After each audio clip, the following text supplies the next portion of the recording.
오늘은 마음 전쟁에서 어떻게 승리할 것인가 하는 것을 좀 살피고자 합니다.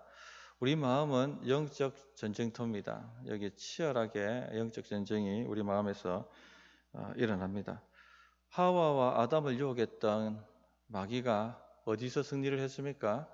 하와와 아담의 마음을 빼앗는 것에 승리했죠. 그렇게 되자 이 아담과 하와가 선악과를 따먹게 되었고 인생이 파멸로 치닫게 되었습니다. 그래서 마음만 빼앗기면 인생이 파멸로 치닫게 되고, 마음을 지키면 인생이 승리하게 되는 것입니다. 그래서 잠언 4장 23절에 모든 지킬 만한 것 중에 더욱 내 마음을 지키라. 생명의 근원이 예수남이니라. 이렇게 말씀하셨습니다.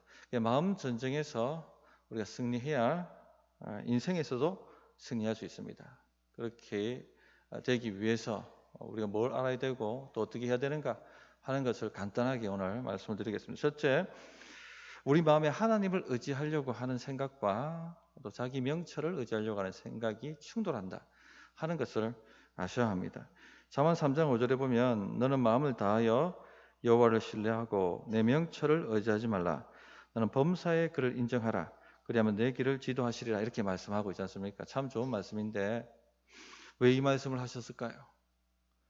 우리 안에 하나님 의지하려고 하는 마음이 아니라 자기 명철, 자기 똑똑함을 의지하려고 하는 생각이 있다는 거죠. 그런 생각이 들어온다는 겁니다.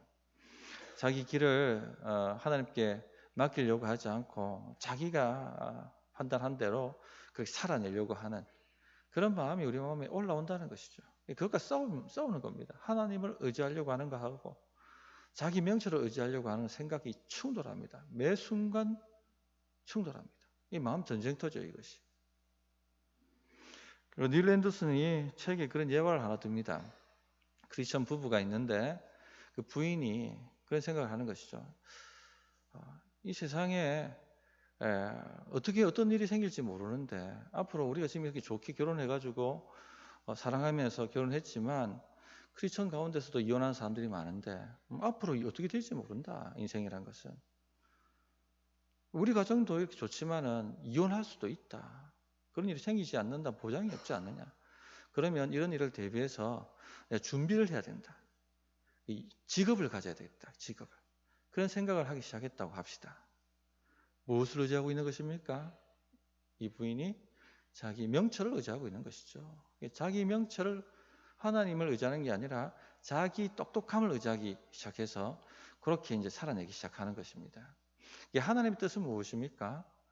언약을 깨뜨리지 말고 이혼하지 말라는 것이 하나님의 뜻이지 않습니까? 하나님 그렇게 우리가 충실하면 지켜주신다는 것, 이 믿음이 있어야 되는데 그게 하나님을 의지하는 거잖아요. 그런데 이렇게 이런 자기 명철과 하나님을 의지하려는 생각이 싸운다는 것이죠. 만약에 자기 명철을 의지하면 어떻게 되겠습니까? 결국은요. 여기 부부로 살아보신 분은 다 뭐 공감하시겠지만 이혼할 만한 일이 많이 발생하잖아요. 충돌이, 성격 차이, 뭐 이런 문제 저런 문제. 그럼 자기 생각대로 그 대비하고 살았던 사람, 그렇지, 내 이런 날이 올 줄 알았어. 이혼하게 되는 것이죠. 자기 명철을 의지했으니까. 혹 이혼하지 않는다 할지라도 늘 생각과 판단이 그렇게 돌아가니까 가정생활이 행복할 리가 없죠. 부부생활이 행복할 리가 없죠. 늘 불행해집니다. 그런 삶을 살아갈 수밖에 없게 되는 것입니다. 이처럼 우리 마음속에 자기 명철과 하나님의 뜻이 충돌하고 있다는 것을 우리가 알아야 됩니다. 그래서 이 자기 명철을 의지하지 않고 하나님의 뜻을 의지하는 그런 결단들을 매 순간 해야 되는 것이죠. 예수님의 말씀에도 그 부자 비유가 있는데 거기에도 똑같이 이제 이런 얘기가 나옵니다. 부자가 소출이 많아졌습니다. 자, 그럼 하나님께서 나에게 왜 이런 복을 주셨을까? 하나님의 뜻은 무엇이고 하나님 나라를 위해서 내가 어떻게 헌신해야 될까? 이렇게 묻지 않습니다. 창고를 많이 짓자. 그리고 썰 것이 없도록 내가 소출을 다 저장하리라. 이 창고가 가득 차면 저 창고를 짓고 더 많이 내 영혼아 평생 먹고 살 만큼 내가 쌓아두었으니 평안하고 평안할지어다.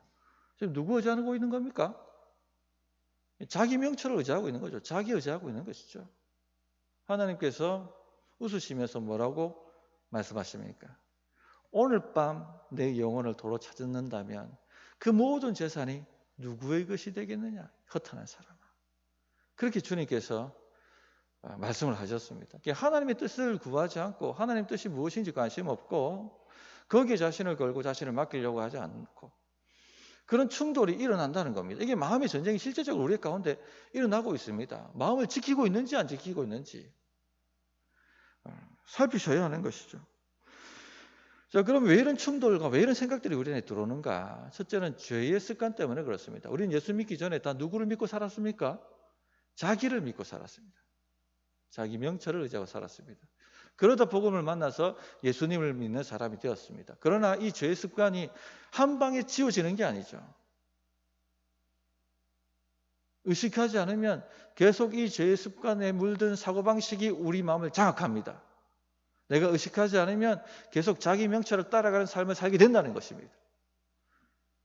이 죄의 습관을 통해서 이런 것들이 내 마음에 들어온다 하는 것을 깨닫고 계셔야 됩니다. 의식하셔야 됩니다. 그래서 마음에 들어온 생각들을 의식하셔야 됩니다. 나는 무슨 생각하고 살아가는지, 이 생각은 도대체 하나님의 뜻인지 하나님께로부터 온 것인지 아니면 그 근원이 마귀에게서 온 것인지 하는 것을 늘 의식하고 살아가야 되는 것이죠. 특히 인생을 결정지을 만한 중요한 문제에 있어서는 늘 그런 의식을 하고 사셔야 됩니다. 자기 불행을 한번 되짚어 보시면은 이 생각의 고리에서 시작됐다는 것을 알게 될 것입니다. 이 마음 전쟁에서 졌기 때문에, 지배당했기 때문에 자기 인생의 불행과 안 좋은 것들이 왔다는 것을 발견하게 될 것입니다. 점검을 하십시오, 마음을. 의식을 하시지 않으면 이 죄의 습관대로 그냥 이 죄의 습관의 탄력성대로 살아가게 되어 있습니다. 둘째는요, 마귀의 역사입니다. 마귀가 계속해서 우리가 마음을 고쳐먹고 하나님의 뜻대로 살아가려고 해도 그 뜻대로 살지 못하도록 계속해서 우리 마음에 이 세상의 부정적인 생각과 세상의 원리, 세상의 철학을 집어넣습니다. 그래서 하나님 뜻대로 살지 못하도록 방해를 합니다. 사도행전 5장 3절에 보면 초대교회 비극이 하나 기록되어 있죠. 베드로가 이르되 아나니아야 어찌하여 사탄이 내 마음에 가득하여 내가 성령을 속이고 땅값 얼마를 감추었느냐. 그런 말씀이 나옵니다. 자, 아나니아 삽비라가 초대교회 성도였습니다. 바나바가 큰 은혜를 받아서 이 자기 재산을 끼워서 그 예루살렘에 있는 수많은 가난한 성도들을 먹이고 입히는 것을 보았습니다. 당연히 그 많은 성도들이 바나바를 존경하고 또 그 인기가 높아졌겠지요. 그 도전을 받았습니다. 나도 저런 삶을 살아야지. 이게 하나님의 은혜죠. 이 생각을 품는다는 자체가. 그런데 바로 사탄이 어떤 생각을 집어넣습니까? 생각 잘해야 돼. 이 재산 다 팔아가지고 다 바치면 누가 나를 책임져 주나? 만약에 어려운 일 생길 때 누가 나를 책임져 주나? 그래 돈이라도 있었으니까 지금까지 살아냈는데 그런 생각이 쑥 들어왔다는 것이죠. 그러니까 어떤 판단을 내립니까? 자기 명철을 따라가면 안 되는데 어떤 판단을 내리죠? 적당히 내고 다 바쳤다라고 하자. 그런 생각까지 이르게 된 것입니다. 베드로가 뭐라고 책망하고 있습니까? 이것을 보고 사탄아 내 마음이 가득하여 내 마음에 사탄이 내 마음에 가득하여 마귀가 그 마음을 장악했다는 것이죠. 마귀가 그 생각을 집어넣었다는 것이죠. 이처럼 마귀가요 지금도 계속해서 우리 안에 이 세상 생각을 집어넣습니다. 자기 생각을 집어넣습니다. 그래서 하나님 의지하지 못하고 살아가도록 만들고 있다는 것이죠. 자, 하나님을 의지하고 하나님께 인생을 맡기고 하나님의 뜻대로 살 것인가? 아니면 자기 똑똑함을 의지하고 자기 판단을 믿고 세상 지혜대로 살아갈 것인가? 늘 우리 마음에 전쟁이 일어나고 있습니다. 누가 내 마음을 차지하냐에 따라서 인생 판도가 완전히 달라지게 되는 것입니다. 그래서 이런 마음 전쟁이 일어나고 있다는 것을 의식하고 사셔야 된다 하는 것을 다시 한번 말씀을 드립니다. 자, 그러면 두 번째 알아야 될 것이 무엇인가? 우리 마음속에 마귀의 견고한 진리란 것이 있다 하는 것을 아셔야 됩니다. 오늘 읽었던 우리 본문이 그 내용을 얘기하고 있죠. 오늘 읽었던 본문을 다시 한번 보시면 우리가 육신으로 행하나 육신에 따라 싸우지 아니하노니 우리 싸우는 무기는 육신에 속한 것이 아니요 오직 어떠한 견고한 진도 무너뜨리는 하나님의 능력이라. 모든 이론을 무너뜨리며 하나님 아는 것을 대적하여 높아진 것을 다 무너뜨리고 모든 생각을 사로잡아 그리스도에게 복종하게 하니. 이 말씀을 자세히 보시면 어떤 견고한 진도 무너뜨리는 하나님의 능력이라는 말씀이 나오지 않습니까? 그 말은 어떤 견고한 진이 우리 안에 있다는 것이죠. 이것을 사로잡아 무너뜨려야 된다고 말씀하고 있습니다. 그렇다면 이 견고한 진은 무엇입니까? 5절 말씀을 자세히 보시면 하나님 아는 것을 대적하여 높아진 것, 이 모든 생각이 견고한 진이라는 것을 알 수가 있죠.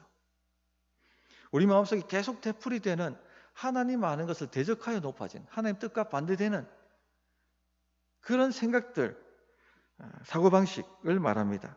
그런 것들이 있다는 것입니다. 이런 견고한 진이 우리 안에 들어와 있으면 자동적으로 움직이게 되어 있습니다. 이 사고방식대로 움직이게 되어 있습니다. 아무리 말씀을 가르쳐도 이 견고한 진이 있으면 견고한 진이 끄는 대로 가게 되어 있어요. 어떻게 해서 이런 견고한 진이 생기게 되는가? 마귀가 어떻게 해서 이 견고한 진을 우리 마음, 이 생각 속에 집어넣는가?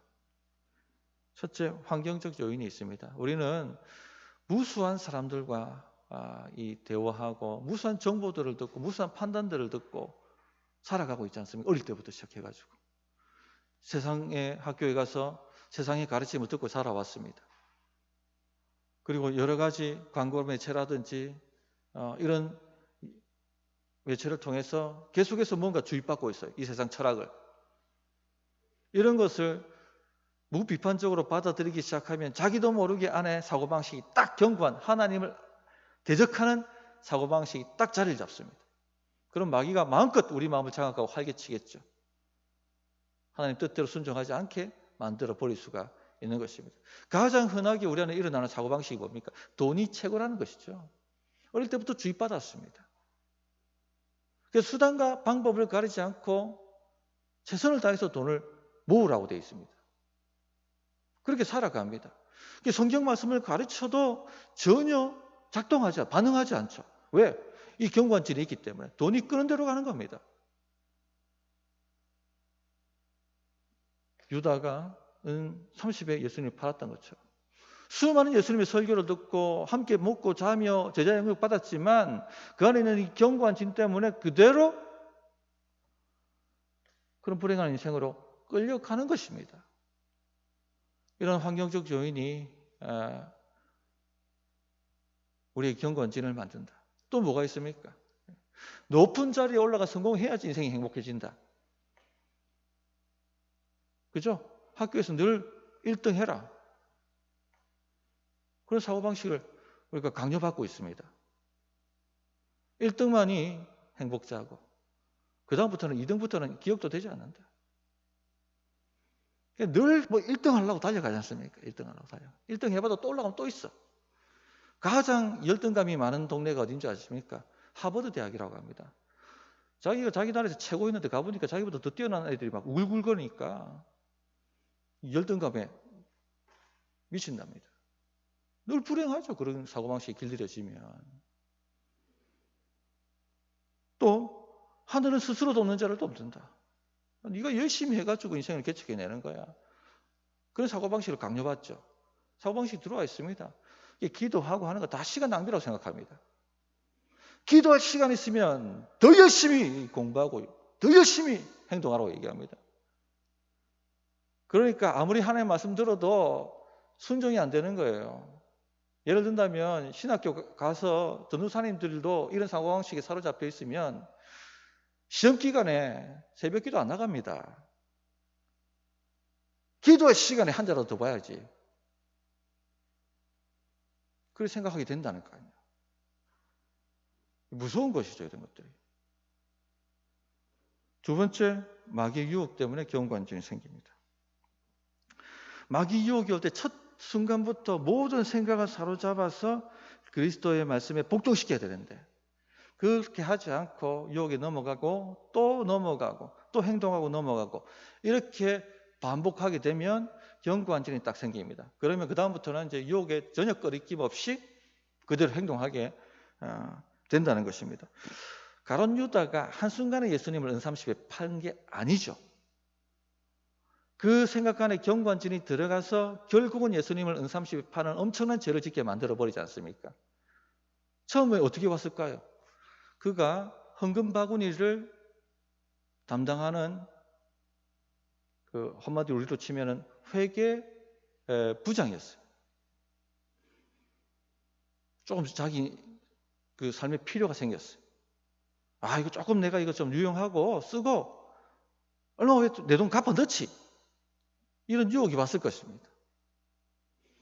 그때 모든 생각을 사로잡아 그리스도의 말씀에 복종시켜야 되는데 해버린 거예요, 이렇게. 그리고 또 돈 집어넣었겠죠, 처음에는. 그러니까 하나님 헌금에 손대는 게 자연스러워져 버린 게 경관진이 돼버린 겁니다. 그러니까 나중에 더 큰 필요가 생겼을 때 입맛 뽑기 하기 시작하는 거예요. 하나님의 성물이라 생각하지 않는 것이죠. 그렇게 길들여지다 보니까 어떻게 됩니까? 예수님도 은삼십에 얼마든지 팔 수가 있게 되는 겁니다. 대제사장이 은삼십 줄 테니까 예수님이 있는 장소 알려달라 하니까 그 정보를 주면 내가 은삼십 주겠다. 충분히 거래가 되는 것이죠. 이미 그렇게 유혹에 길들여져 왔기 때문에 감각이 없는 것입니다.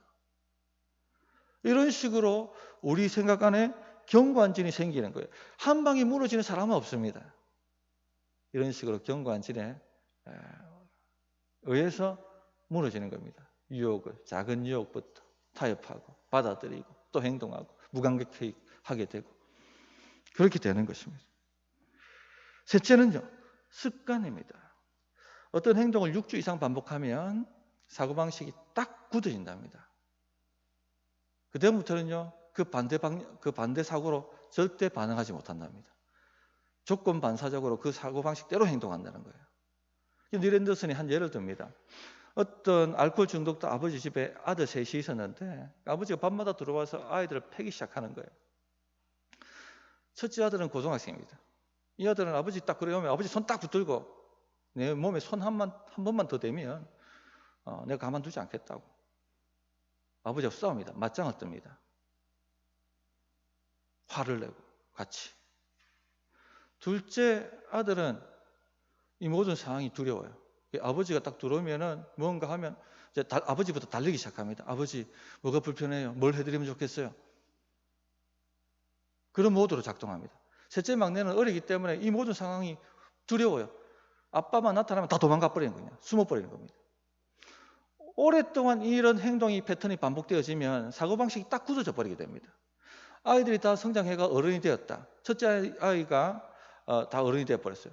이런 어떤 의견의 갈등이나 대치 상황이 발생하면 첫째 아들은 어떻게 반응하겠습니까? 무조건 싸우는 거예요. 화부터 내고 소리 지르고. 둘째는 어떻게 하겠습니까? 무조건 달래는 겁니다. 셋째는요, 도망가 버린.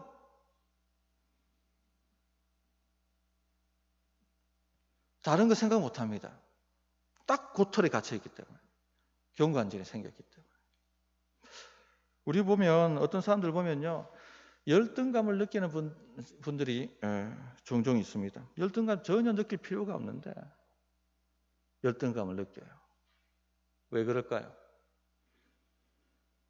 어릴 때부터 부모님이나 혹은 교사, 선생님들로부터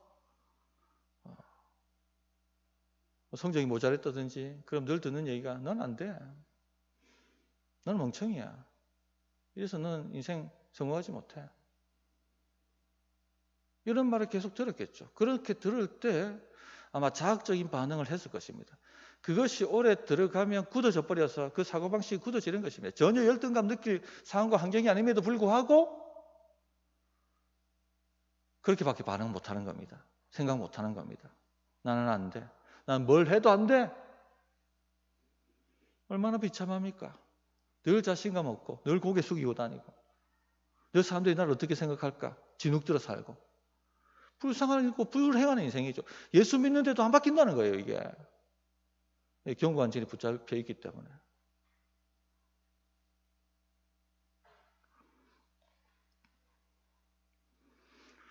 그래서 어떤 행동으로 인해 내 인생이 자꾸 불행해지고 있다라고 생각할 때 왜 내가 불행할까를 생각해 보셔야 됩니다. 이런 경관진이 나를 망가뜨리고 있는 것은 아닐까. 그럼 어떻게 됩니까? 자, 이런 경관진이 내 안에 들어와 있다는 걸 아셔야 이길 수가 있겠죠. 대처가 되겠죠. 그래서 인생이 지금 불행하다 느끼시는 분들은 혹은 반복된 불행이 자꾸 쌓이고 생기고 있다면은 생각을 하십시오. 내 안에 있는 경관진이 뭔가? 왜 나는 자꾸 이렇게 반응하는 걸까? 왜 나는 이 생각을 벗어나지 못하는 걸까? 생각을 해보십시오. 경관진이라는 것을 아셔야 됩니다. 자, 그럼 어떻게 할 것인가? 시간 지난다고 해결되지 않습니다. 가만히 덮어둔다고 자연스럽게 나이가 들고 성장하면 해결되겠지. 천만의 말씀입니다. 싸워야 합니다. 전쟁을 해야 됩니다. 첫째, 어떻게 되느냐? 마음을 새롭게 함으로 변화를 받아야 됩니다. 로마서 12장 1절 말씀이죠. 2절 말씀이죠. 하나님의 말씀으로 나를 가득 채워야 합니다. 그리스도 안에서 내가 어떤 존재가 되었는지, 하나님 나를 얼마나 사랑하시는지, 그렇게 나를 사랑하셔서 독생자를 주시기까지 하셨다는 것, 그리고 그것을 믿을 때 내 죄사함이 완전히 이루어지고 내가 하나님께 의롭다 여김을 받는 존재가 되었다는 것, 이런 메시지로 내 마음을 가득 채워야 됩니다. 그것을 내 삶에 적용할 수 있는 능력과 실력과 영적 파워를 길러야 되는 것이죠. 이런 습관을 만들어야 됩니다. 반대 습관이죠, 한마디로. 어떤 습관 때문에 나에게 경고한진이 생겼지 않습니까? 안 좋은 습관 때문에 경고한진이 생겼지 않습니까? 그러면 진리의 말씀으로 내 삶에 적용시키는 좋은 습관을 만들어 가야 되는 겁니다. 제가 칼럼에 썼지만은 습관이 곧 영성이에요. 그게 파워고 실력입니다. 그걸 만들어 가는 겁니다. 그래서 우리가 기도 습관을 만들라, 성경 묵상하는 습관을 만들라 하는 이유가 다 여기에 있는 겁니다. 그게 다 우리의 무기입니다. 우리 마음의 전쟁에서 승리할 수 있는. 둘째, 모든 생각을 사로잡아 그리스도께 복종시켜야 됩니다. 하나님을 아는 것을 대적하여 높아진 것, 하나님 반대로 가는 모든 사고방식을 다 그리스도 발 앞에 무릎 꿇게 만드는 겁니다. 어떻게? 진리를 가지고. 이 진리가 능력이거든요. 견고한 진을 파는 능력은 진리입니다. 나는 안 돼. 많은 분들이 이런 생각이 사로잡혀 불행하게 살아갑니다. 좀 전에도 말씀드렸습니다만 어릴 때 부모로부터 혹은 학교 선생님으로부터 조금만 실수해도 성적이 안 좋아도 너는 안 돼. 커서 너는 뭐가 될래? 이런 이야기를 듣고 살죠. 그러다 보니까 나는 안 돼. 난 쓸모없는 인간이야. 나는 가치 없는 인생이야. 난 막 살아야 돼. 이런 식의 사고방식, 경관진에 시달립니다. 열등감에 시달리고 자신 없어하고 늘 고개 숙이고 다니고 뭔가 일을 할 때 주눅 들고 자신감 있게 해나가지 못하고 안 되면 어떡하지? 늘 걱정이나 해사고 그렇게 생각하는 거죠. 더 안 좋은 방식은 뭡니까? 자기가 자기 존재를 인정받고 싶어서 큰 사고 쳐버리는 것이죠. 그냥 안 좋은 방향으로 범죄자가 되든지 혹은 행위공론자가 됩니다. 내가 한번 뽕대를 보여주리라. 내가 열심히 해가지고 내가 1등 해가지고 내가 가치 있는 존재라는 것을 보여줄 것이다. 행위구원론자가 돼요. 사단의 능력은 거짓말에 있습니다. 너는 쓸모없는 인간이야 라는 이 거짓말을 믿어버리게 되면 그때부터는 마귀가 조종한 대로 끌려다니게 되는 것입니다. 그래서 이 사단의 거짓말을 이기는 방법이 뭡니까? 진리를 갖다 대는 거예요. 진리를 내 삶에 갖다 대고 진리를 내 삶에 적용시키고 진리를 붙들고 싸우는 거. 싸움입니다. 쉽지 않습니다. 싸움인 거예요. 피 터지게 이렇게 하셔야 된다는 얘기입니다. 그렇게 할 때 이기게 됩니다. 나는 그리스도 안에서 제사함 받은 존재며 의롭다함을 받은 존재며 하나님과 함께 우편에 앉아 있는 존재이고 그 은혜로 말미암아 나는 생명을 가진 사람이다. 얼마나 하나님 나를 사랑하셨으면 독생자도 주셨겠느냐. 나 쓸모없는 인간이 아니다. 이렇게 진리를 가지고 자신의 생각과 마음을 그리스도께 복종시켜 나가는 것. 그것이 우리가 가지고 있는 무기입니다. 전에도 한번 말씀드린 적이 있는데 한 자매가 젊을 때 성적 죄를 범했습니다. 늘 드는 생각이 나는 더럽혀진 존재, 나는 가치없는 존재, 난 쓸모없는 인간. 그런 생각을 늘 가지고 경관진이 되어서 가지고 살았습니다. 인생이 행복해질 리가 없습니다. 조금만 좋은 일 해도 좋은 인생의 행복한 순간이 다가와도 네가 이런 행복을 누릴 만한 가치 있는 존재야 하는 생각이 양심의 소리처럼 가장해서 들려오기 시작하는 것이죠. 자기 옛죄가 생각나고 자살하고 싶고 우울하고 어떻게 행복할 수가 있겠습니까? 어떻게 이깁니까? 이 마음 전쟁에서 예수의 보배로운 피가 너희 모든 죄를 동이 서에서 먼 것처럼 옮겨주셨고 너희 죄가 진홍 같을지라도 하얗게 씻겨주셨다. 그리고 너는 예수 안에서 새로운 피조물이 되었으니 이전 것은 지나갔으니 보라 새 것이 되었다. 이 진리의 말씀 가지고 싸운 겁니다. 그러자 진짜 자유가 일어났고 행복한 삶을 살 수 있게 되었습니다. 이런 방법인 겁니다. 우리 성도님들 이런 마음 전쟁이 지금 우리 안에 일어나고 있습니다. 인식을 하십시오. 의식을 하십시오. 의식하지 않으면 이 죄된 사고방식대로 끌려다니게 되어 있습니다. 불행해집니다. 왜 내가 이렇게 안 되는지 원인도 이유도 모르고 하나님 말씀 아무리 들어도 소용없네라고 말하는 지경까지 가게 되는 것이죠. 우리 안에 이 싸움들을 잘 분별하셔서 진리를 가지고 부단히 자신의 삶에 적용해서 승리하는 우리 모든 성도님 되셨으면 합니다. 찬송하고 기도하도록 하겠습니다.